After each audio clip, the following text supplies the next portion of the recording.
Okay, welcome back. We are into day 4 now of the Israeli war, so we're going to take a look at some maps and everything that's going on.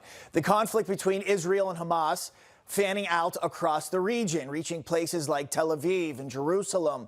The ongoing unrest, including Hamas launching a fresh salvo of rockets from Gaza clear into the city of Ashkelon, and also that happened earlier today. Now, Israel military, they say the rockets were targeting the Shlomi settlement near the town of Nakara, as you can see there, up there in the north there. Israel also claims that rockets were fired from South Lebanon.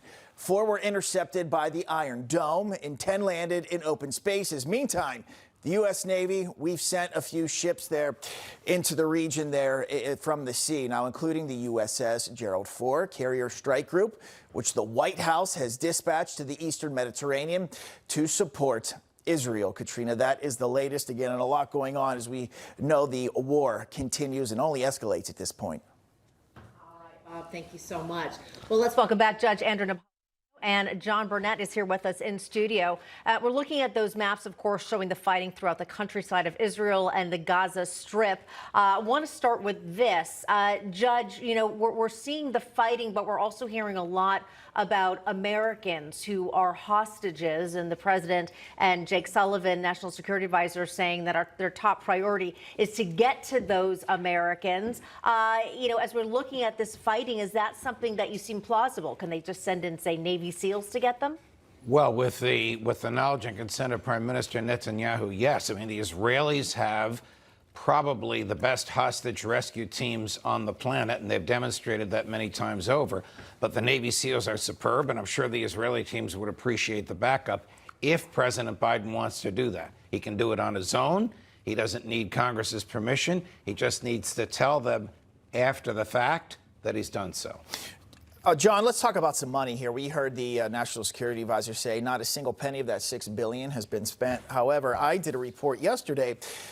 About $500 million over the last 3 years goes to Palestinians from U.S. taxpayers. So that money it's supposed to be spent for humanitarian aid. You say, though, it's possible for the money to wind up somehow in the wrong hands. Explain to us how that can happen. Well, we know that money is fungible, right? So if they didn't use the $6 billion, they use money that they already had in their coffers, knowing that this $6 billion is being negotiated. So again, money is fungible. And you would have to be an idiot to think that they didn't that the money is not linked to the terror. We've seen that even with Barack Obama, who actually delivered it in cash. Biden actually sent it a wire transfer. No matter how the money goes to these terrorist states, it's going to be used in part to fund terror, not just in that country, but all over the world. And let's not forget, our southern border was breached by some people who are on the terror watch list. So why are they here? So the thing is, we better tighten our foreign affairs, both domestically and abroad, to make sure that our allies are protected and we can protect Americans on shore. Interesting point. And you know, Judge, you and I were also discussing that $6 billion, that kind of magic number at this point. Is it possible that the United States could say, you know what, yes, we made this deal with you. Yes, it is in this Qatari bank. But you know what, based on the fact that you are clearly aiding Hamas, we're going to put that on hold. We're going to freeze it for now. Well, if the bank would comply with that, the South Korean bank, where the money originally was, complied as a favor to the American bank. But under the law, the president and the president alone can stop the transfer of those funds if the bank that has the funds will go along with it. He doesn't need to go to Congress. American presidents have had that authority since 1936. Do you think they'll do it? No.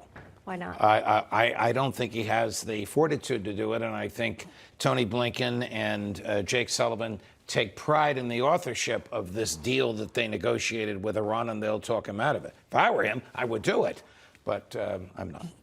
John, obviously we want humanitarian aid to get there. We don't want innocent men, women, and children suffering here. Is there a way to provide that kind of funding to that area, to Palestinians who are now suffering just as well as we know Israelis are, to get them money but also track it and make sure it goes to the right things? To follow up on Judge's point, I don't know if Biden has the skill and the fortitude to actually negotiate that type of deal. Will we need UN leaders to come in, or other presidents from other nations that have a vested interest in making sure that we have peace? I would say any reasonable, ordinary, prudent person, to use a legal term, Judge, would step forward to say, you know what, let's protect the people. We do that when we attack using military forces, and we should do so in terms of from a humanitarian perspective, to make sure that the everyday average person who didn't launch missiles, who didn't actually engage in an attack on Israel, actually get their basic needs met. Yeah, that was a conversation I had with somebody yesterday, and that was the exact same thought they had.